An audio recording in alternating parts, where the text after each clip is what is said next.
नमस्कार। कभी कभी ना सबसे सीधी साधी बातें ही सबसे गहरी होती हैं। आज हम मैरी डोंट की एक ऐसी छोटी सी लेकिन कमाल की एनर्जी से भरी कविता को समझने वाले हैं। ये एक बहुत ही सिंपल मजेदार काम करने को कहती है। तो चलिए शुरू किया जाए। कविता शुरू होती है सिर्फ एक शब्द से, एक हुक्म, एक आवाज, दौड़ो। बस ये शब्द हमें सीधा एक्शन में खींच लेता है। कोई इंट्रोडक्शन नहीं, कोई तैयारी नहीं, जैसे रेस की बंदूक चलती है ना, बस ये वही है। एक मजेदार सफर की एकदम धमाकेदार शुरुआत। तो सवाल ये है कि दौड़ हमें ले कहाँ जा रही है। इसका जो पहला बड़ा आइडिया है वो है आज़ादी की पुकार। मतलब एक बंधी बंधाई थोड़ी सी तंग दुनिया को छोड़कर एक खुली दुनिया की तरफ भाग जाने का बुलावा। और देखिए ये बात कितनी खूबसूरती से सामने आती है। पहली ही लाइन में एक कमाल का कॉन्ट्रास्ट है। एक तरफ शहर से दूर जो इंसानी दुनिया है और दूसरी तरफ सूरज की रोशनी में यानी कि नेचर, कुदरत। ये पढ़ते ही ऐसा लगता है जैसे हम एक दुनिया से निकलकर किसी दूसरी ही दुनिया में कदम रख रहे हैं, जहां के नियम बिल्कुल अलग हैं। अब जो बात यहां सबसे ज्यादा ध्यान खींचती है वो है इसका दोहराव। ये सिर्फ दौड़ो नहीं है, ये है दौड़ो, दौड़ो, दौड़ो। ये जो रेपिटेशन है ना, ये उस अर्जेंसी को, उस जोश को कई गुना बढ़ा देता है। ये कोई सलाह नहीं है, नहीं, ये तो एक खुशी से भरा हुक्म है कि बस अपनी पूरी ताकत से भागो। अच्छा, तो शहर से तो भाग निकले, अब हम पहुंचते कहाँ हैं? चलिए देखते हैं कि ये कविता हमें कुदरत से, नेचर से कैसे मिलाती है। और बात सिर्फ कहीं पहुंचने की नहीं है, असल बात तो ये है कि वहां पहुंचकर महसूस क्या करना है। कविता हमारे सामने ना नेचर की एक जीती जागती तस्वीर रख देती है। सोचिए जरा, सूरज, बारिश की टिप टिप करती बूंदें, बड़े बड़े पेड़, वो हल्की सी हवा, पहाड़ी की ढलान और दूर तक फैले हरे भरे मैदान। ये सब सिर्फ देखने की चीजें नहीं है, नहीं, ये महसूस करने के लिए हैं, जीने के लिए हैं। और ये लाइन देखिए, ये कितनी खूबसूरती से बताती है कि हमें नेचर के साथ सीधे जुड़ना है, फिजिकली। मतलब दूर से खड़े होकर तारीफ नहीं करनी, नहीं, बल्कि बारिश की बूंदों को अपने ऊपर महसूस करना है, पेड़ों की छांव के नीचे से गुजरना है। ये उस दुनिया में पूरी तरह से खो जाने का एहसास है। तो यहाँ एक बहुत मजेदार बात सामने आती है। इस कविता में कुदरत सिर्फ एक सुंदर सा बैकग्राउंड नहीं है, नहीं, वो एक एक्टिव पार्टनर है, एक दोस्त, एक खेल का साथी। यह आइडिया इतना प्यारा है ना कि ये दौड़ने के पूरे एक्सपीरियंस को ही बदल देता है। और ये लाइन, वाह, ये तो इस आइडिया को एकदम पकड़ लेती है। हर हल्की हवा के साथ छोटी छोटी दौड़ लगाओ। सोचिए जरा, कितना मजेदार है ये।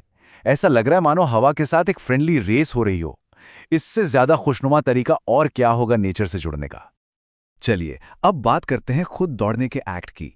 ये कविता दौड़ने को एक एक्सरसाइज की तरह नहीं देखती, बिल्कुल नहीं। ये इसे देखती है एक खेल की तरह, खुशी जाहिर करने का एक तरीका। देखते हैं कैसे। कविता दौड़ने के अलग अलग तरीके बताती है और ये इसे एक सफर जैसा बना देता है। पहाड़ी से नीचे की तरफ भागना, फिर किसी पगडंडी पर ऊपर की तरफ चढ़ना, फिर मैदान के बीच से गुजरना। हर मूवमेंट की एक अलग फील है, एक अलग रफ्तार। ये एक छोटा सा एडवेंचर बन जाता है। मतलब बात सिर्फ ए से बी तक जाने की नहीं है, बल्कि उस पूरे रास्ते का हर कदम का मजा लेने की है। और यहां एक छोटी सी लेकिन बहुत काम की बात छिपी है, फिर वापस दौड़ो। इसका मतलब क्या है? इसका मतलब है कि ये कोई अंतहीन दौड़ नहीं है जिसमें बस भागते ही जाना है, नहीं, ये खोज और वापसी का एक पूरा सर्कल है, एक कंप्लीट सैटिस्फाइंग एक्सपीरियंस जो हमें वापस वहीं लाता है जहां से शुरू किया था, लेकिन एक नए जोश और एक नई खुशी के साथ। तो इन सब चीजों को मिलाकर क्या बनता है? भागना, नेचर में खो जाना और खेल खेल में दौड़ना। इन सबको एक साथ मिलाने से आखिर मिलता क्या है? यही सवाल हमें कविता के असली मकसद तक ले जाता है, उसकी सबसे गहरी भावना तक। आखिर ये सब क्यों मायने रखता है? ये लाइन सच कहूं तो इस कविता का दिल है। ये दौड़ने को, उस फिजिकल एक्ट को सीधा सीधा खुशी की भावना से जोड़ती है। मतलब मकसद सिर्फ दौड़ना नहीं है, मकसद है खुश रहना, पूरे दिन उस मस्ती को, उस मेरिमेंट को महसूस करना। तो इस कविता के हिसाब से ये खुशी या मेरिमेंट आखिर है क्या चीज? ये वो सीधी सादी लेकिन बहुत गहरी खुशी है जो शहर से भागकर नेचर में पूरी तरह से डूबकर और अपने शरीर को खेल खेल में दौड़ाकर मिलती है। ये कोई कॉम्प्लिकेटेड फीलिंग नहीं है।